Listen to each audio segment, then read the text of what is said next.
Mesdames, Messieurs, bonsoir. Bienvenue au 19h de ce 29 août. Voici les titres. En complément de la dernière réunion, le Conseil des ministres tiendra une réunion demain sous la présidence du président de la République, Abdelmadjid Tebboune, chef suprême des Forces armées, ministre de la Défense nationale. Arrivé aujourd'hui au Niger d'un troisième avion d'aide humanitaire depuis l'Algérie. Hier, 2 avions des forces aériennes algériennes ont atterri à Agadez avec une première cargaison. Un total de 100 tonnes de produits alimentaires et de médicaments ont été acheminés vers la ville nigérienne.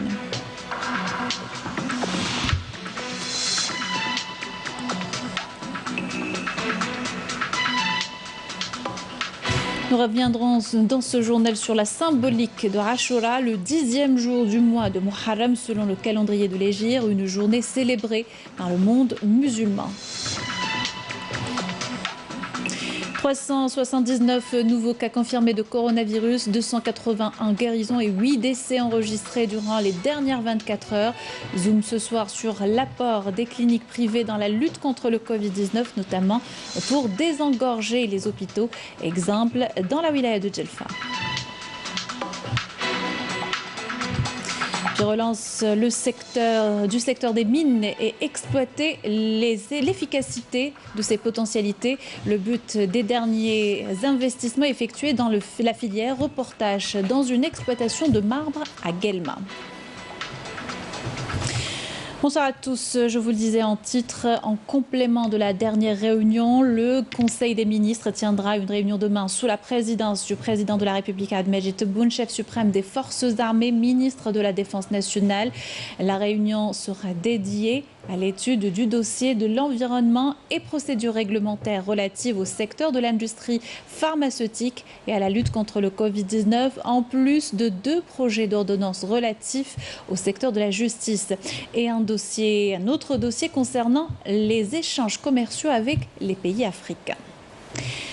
Dans l'actualité, un nouvel avion est arrivé aujourd'hui au Niger, transportant des aides humanitaires depuis l'Algérie. Il s'agit de la 2e opération de ce genre ce week-end. Hier, 2 autres avions des forces aériennes algériennes ont atterri à Agadez. Un total de 100 tonnes de produits alimentaires et de médicaments a été acheminé vers cette ville. Nakhla Al-Arbi revient sur cette opération. Arrivé cet après-midi à l'aéroport international d'Agadez de la dernière cargaison d'aide humanitaire destinée au Niger, il s'agit de 90 tonnes de produits alimentaires de première nécessité et de 10 tonnes de médicaments, lesquels ont été acheminés à bord de 3 avions militaires relevant des forces aériennes algériennes. 2 avions de transport des forces aériennes algériennes ont pour rappel atterri hier déjà à l'aéroport nigérien. Le coup d'envoi de cette caravane a été donné jeudi par la présidente du Croissant Rouge algérien depuis Alger. Notre pays frère et ami, l'Algérie, venait de débarquer une partie du don destiné aux populations d'Agadez, un don du gouvernement algérien acheminé par le Croissant Rouge. C'est une habitude pour ce pays frère, voisin, qui n'a jamais manqué d'être à nos côtés au moment des difficultés. Vraiment, c'est pour adresser au peuple frère et au gouvernement algérien tous nos remerciements pour ce geste de solidarité qui vient au très bon moment, parce que ça vient au moment où nous sommes confrontés à un certain nombre de difficultés telles que les inondations, le choc ici de cette pandémie-là qui a fait beaucoup de vulnérables. Et ce don vient vraiment à point nommé pour secourir, pour apporter une assistance aux populations nécessiteuses. Cette aide de solidarité humanitaire entre dans le cadre du respect du bon voisinage. Elle est destinée aux familles en difficulté dans la région d'Agadez. Sachez que la commission de la Fatwa relevant du ministère des Affaires religieuses et des Waqf a décrété que la zakat peut être sortie avant son échéance d'une année complète. Décision partant de l'utilité de la zakat pour les citoyens dans le besoin ou là ont besoin d'aide et ont besoin d'aide et d'accompagnement pour dépasser les difficultés induites par l'épidémie du coronavirus, notamment en ces jours du mois de Muharram, généralement préféré pour son acquittement. Les fidèles qui ont avancé l'acquittement de leur zakat sont tenus à la date d'exigibilité initiale revoir leur nisab, et en cas de différence entre le montant sorti et celui obligatoire à l'échéance d'une année complète, ils devront sortir la différence, avise la commission, expliquant que l'avancement de la zakat n'exclut nullement son exigibilité pour les acquis réalisés durant cet intervalle, soulignant l'obligation de la zakat sur les bétails et les produits agricoles, souvent les conditions et modalités établies. La commission de la fatwa rappelle que la zakat purifie les biens, accroît les richesses et contribue à la prospérité de la société. À ce propos, elle exhorte les riches et les fortunés à redoubler leurs actes de charité et les bienfaiteurs à élargir leurs aumônes au respect relevant de l'intérêt général, notamment au profit des catégories démunies et contribuant au renforcement du système de solidarité nationale et d'entraide sociale en cette veille de rentrée sociale marquée par une conjoncture exceptionnelle. Et nous fêtons aujourd'hui Ashura, le 10e jour de Muharram, le premier mois du calendrier de l'Hégire, une journée célébrée par le monde musulman. Retour sur sa symbolique par Sarah Delbel. Le monde musulman célèbre le jour sacré de Ashura, 10e jour de Muharram, premier mois du calendrier hijri, une fête religieuse porteuse d'une grande valeur spirituelle.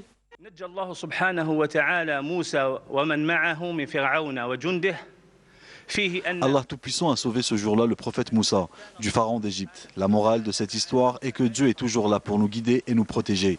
D'ailleurs, c'est ce qu'il a fait pour le prophète Moussa, où il avait dit « Dieu Tout-Puissant est avec moi pour me guider ». Et c'est ce qui est arrivé pour notre prophète Mohammed sallallahu alayhi wa sallam quand il était dans la grotte, où il avait dit à son compagnon « Ne sois pas triste, Dieu est avec nous ».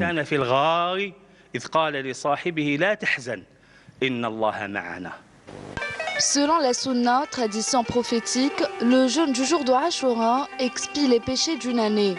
Le prophète Mohammed, salut et bénédiction sur lui, tenait particulièrement à jeûner le jour de Ashura en raison de son importance.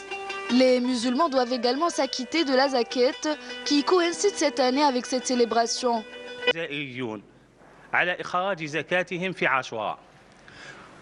Même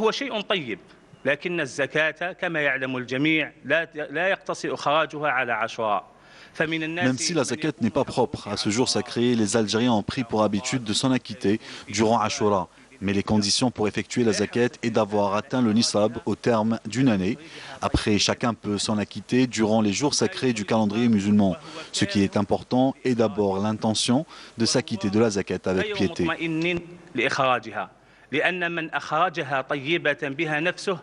قبلها الله سبحانه وتعالى منه لأن من أخرجها طيبة بها نفسه فقد ذهب عنه شر نفسه وقد ذهب عنه شر ماله ونصاب هذه السنة هو 70 مليون و550. Une fête sacrée pour toute la Oumma musulmane, l'occasion également de se retrouver en famille, mais Ashura est surtout symbole de solidarité, de partage et d'entraide envers les plus démunis. Et ce franc succès, celui de l'application Hay'at al-Iqra, dédiée à l'apprentissage des règles de lecture du Saint-Coran, a été lancé par la direction des affaires religieuses et des Waqf de la wilaya de Tizi Ouzou. Saïd Flak nous en parle. Lancé il y a 2 mois à peine par la direction des affaires religieuses et des Waqf de la wilaya de Tizi Ouzou, le portail numérique Hay'at al-Iqra, dédié notamment à l'apprentissage des règles de lecture du Saint-Coran, connaît un franc succès.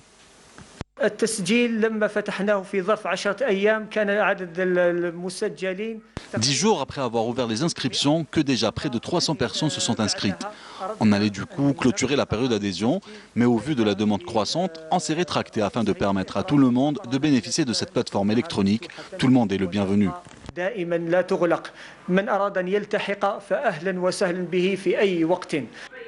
Vu le nombre d'inscriptions, ce portail numérique qui s'apparente plus à une école coranique virtuelle créée pendant le confinement pourrait rester accessible même après.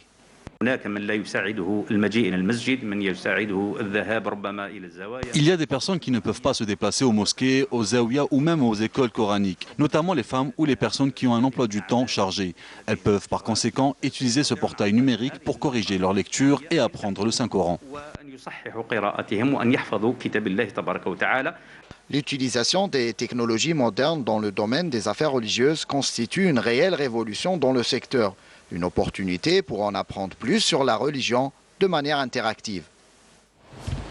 Et le secrétaire général du Haut Commissariat à la Mésérité, Si El Hachmi Assad, a annoncé hier à Oran l'ouverture du concours du prix du président de la République de littérature et langue amazigh dès la semaine prochaine, après l'installation des membres du jury. Annonce faite en marge d'une journée d'études sur l'édition en langue amazigh organisée par le HCA en partenariat avec l'association Numidia et le Centre de recherche en anthropologie sociale et culturelle d'Oran. Dans son allocution, le secrétaire général du HCA a rappelé que le prix du président de la République pour la langue et la littérature amazigh est un jalon dans l'édification culturelle nationale, valorisant les réalisations intellectuelles et littéraires dans toutes ses diversités et variantes. Situation sanitaire dans le pays, 379 nouveaux cas confirmés de coronavirus, 281 guérisons et 8 décès ont été enregistrés durant les dernières 24 heures selon le comité scientifique de suivi de l'évolution de la pandémie. On écoute le porte-parole, Dr Jamal Fourar. Pour ce qui est des principaux indicateurs enregistrés au cours de 24 dernières heures, nous avons 379 nouveaux cas, 268 nouvelles hospitalisations, 281 patients guéris, 28 patients hospitalisés en soins intensifs et 8 décès. Avec la notification de 379 nouveaux cas au cours de 24 dernières heures, l'incidence des dernières 24 heures est de moins d'un cas pour 100 000 habitants, sachant que 20 wilayas n'ont pas notifié du tout de cas au cours des 24 dernières heures, 15 wilayas ont notifié entre 1 et 9 cas et 13 wilayas ont notifié 10 cas et plus. Pour ce qui est des patients décédés, nous avons malheureusement enregistré 8 nouveaux décès au cours des 24 dernières heures. Pour ce qui est des patients qui ont été hospitalisés durant les 24 dernières heures, leur nombre est de 268 patients. Les patients qui sont guéris, qui ont quitté l'établissement hospitalier, à ce jour, leur nombre est de 30 717, dont 281 sont guéris au cours des 24 dernières heures. Pour ce qui est des patients qui sont hospitalisés actuellement en soins intensifs, nous avons 28 patients en soins intensifs au niveau de nos hôpitaux. Et comme d'habitude, nous exhortons notre population de rester vigilante, de faire attention à leur santé, à la santé de leurs proches, de respecter les règles de prévention, notamment la distanciation sociale et le port du masque obligatoire en toutes circonstances et en tout lieu. Zoom ce soir sur l'apport des cliniques privées dans la lutte contre le coronavirus, mise à contribution pour désengorger les établissements hospitaliers publics. Ces structures sont d'une grande aide pour les habitants. Exemple, dans la wilaya de Djelfa, Mohamed Yassine Nqash, Sarah Delbel. Éviter les longues heures d'attente, désengorger les hôpitaux et réaliser un plus grand nombre de tests aux habitants de la wilaya de Djelfa. Cette clinique accueille un nombre considérable de patients qui préfèrent effectuer un premier diagnostic au niveau de cet établissement. Ce service est dédié uniquement au Covid-19. Tous les moyens humains et matériels sont disponibles au niveau de cette clinique.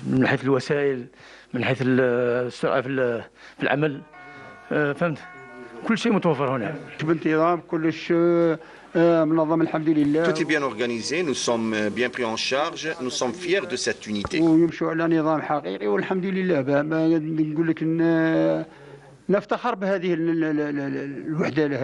Un établissement doté de tous les équipements nécessaires et d'un staff médical complet pour assurer une prise en charge sans faille aux patients.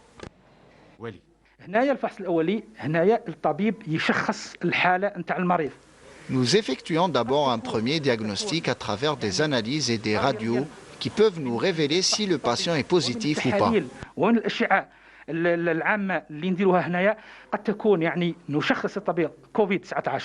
نقوم بان الفحص الحالات الجديده الناس اللي شاكه في روحها اول واحد يشوف عنده الاعراض وفيه باللي كاين بعض الاعراض اللي خلاته تشك باللي هذا المرض عنده يفوت عند الطبيب. Nous examinons les cas suspects ou les personnes avec des symptômes en effectuant une batterie d'analyses pour nous assurer de l'état de santé du malade. Et si le cas est positif, nous faisons par la suite passer un scanner au patient et le test PCR s'il est positif.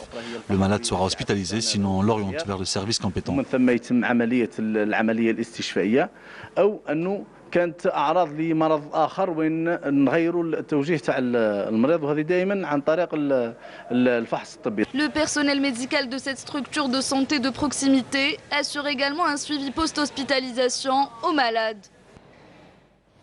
Et après des mois de coupure dues à la pandémie de Covid-19, l'année scolaire a repris avec les révisions pour les classes d'examen. Les préparations pour le baccalauréat avancent dans les établissements scolaires de Djelfa où les candidats sont tenus de respecter des mesures de prévention strictes. C'était à Ouergla, pas à Djelfa, et c'est un sujet de Neila Halifa et Yanis Saïd Belkacem. Après 6 mois de fermeture, les établissements scolaires rouvrent leurs portes aux élèves afin de leur permettre de se préparer aux examens de fin de cycle qui approchent à grands pas. Dans ce lycée de Habib Abdelmalek de Ouergla, tout est prévu au peigne fin, surtout en cette période de crise sanitaire. L'objectif, assurer une rentrée et des révisions sous le signe de la sécurité. Honnêtement, toutes les mesures sanitaires ont été appliquées. Les conditions sont meilleures qu'auparavant. À présent, c'est mieux, puisqu'ils ont départagé les classes.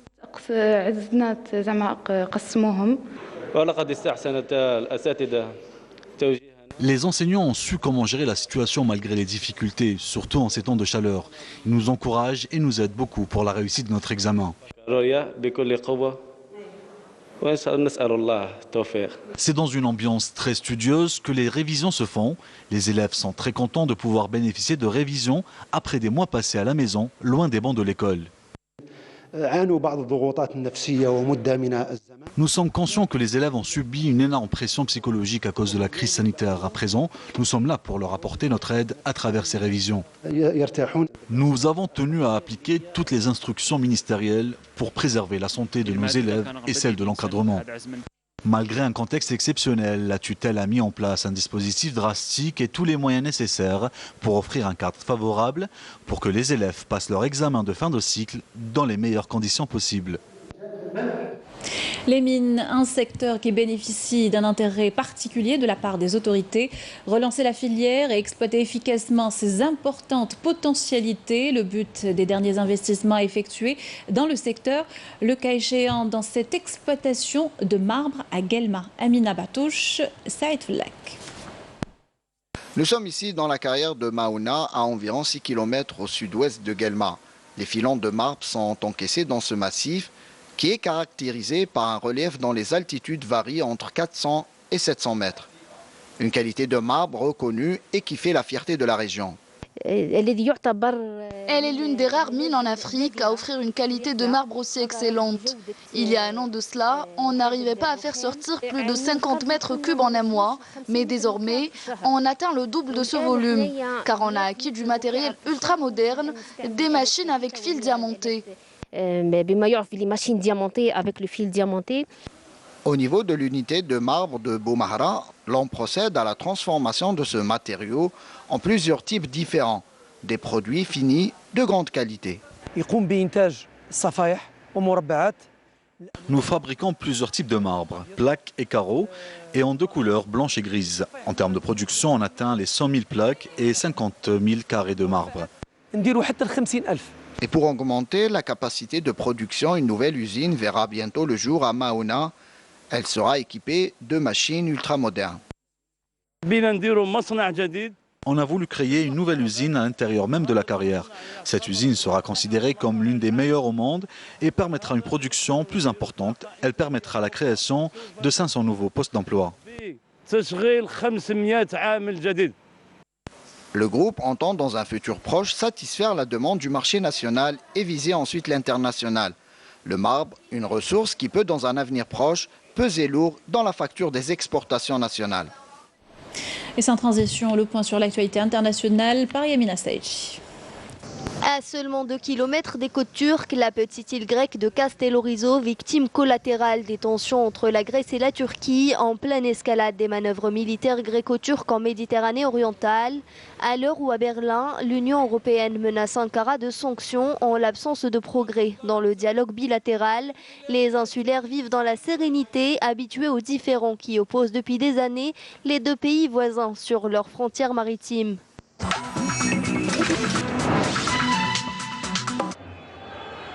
Des milliers de personnes manifestent à Berlin contre les restrictions liées au coronavirus.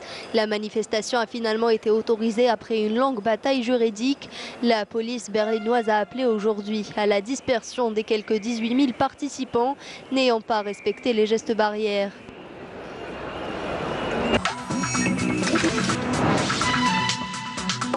Le bilan du coronavirus s'alourdit. Le dernier bilan mondial fait état de plus de 24,6 millions de contaminations pour 835 000 décès. Les États-Unis restent le pays le plus touché, suivi du Brésil, l'Inde et de la Russie. 4 vaccins candidats chinois contre le Covid-19 ont entamé leurs essais cliniques de phase 3 à l'échelle internationale. Des essais cliniques qui impliquent également des milliers de personnes pour vérifier la sécurité et l'efficacité des vaccins.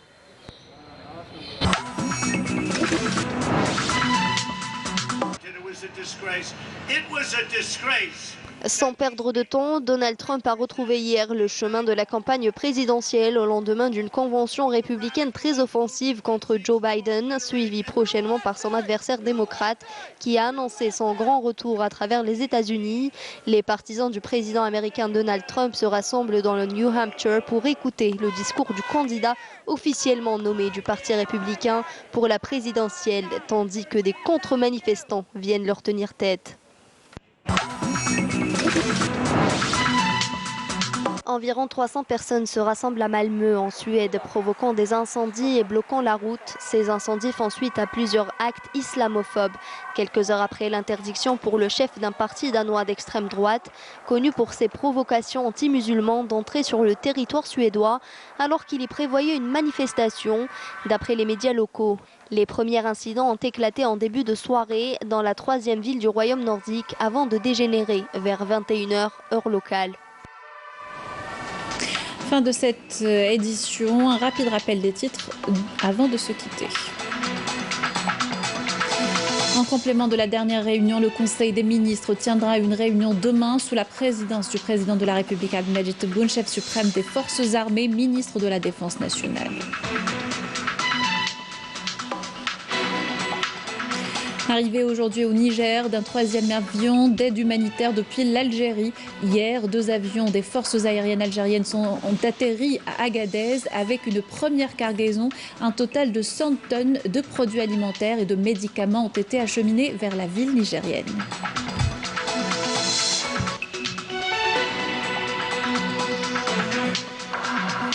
Nous sommes revenus dans ce journal sur la symbolique de Ashura, le 10e jour du mois de Muharram selon le calendrier de l'Hégire, une journée célébrée par le monde musulman.